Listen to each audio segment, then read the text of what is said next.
बिस्मिल्लाहिर्रहमानिर्रहीम। अस्सलाम वालेकुम दोस्तों, रोज़े के तो बहुत सारे फ़ायदे हैं, लेकिन आम तौर पर वो सारे फ़ायदे तकरीबन इंसान की ज़ात तक महदूद हैं। लेकिन रोज़े का एक ऐसा फ़ायदा भी है जो कि इंसान की ज़ात से हटकर दूसरे लोगों के लिए फ़ायदेमंद है। उन लोगों के जो हमारे इर्द गिर्द रहते, जो माशरे का हिस्सा है, एक अच्छे माशरे की तकमील के लिए, माशरे की बेहतरी के लिए, लोगों की बेहतरी और खुशहाली में वो फ़ायदा अहम किरदार अदा करता है।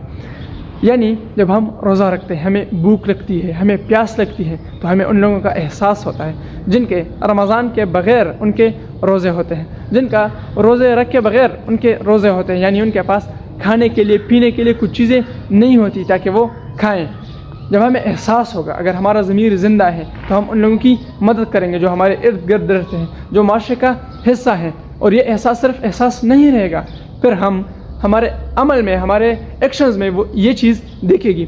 अल्लाह ताला से दुआ है कि हमें भी लेने वाले हाथ के बजाय देने वाले हाथ वाला बना दे। आमीन। शुक्रिया।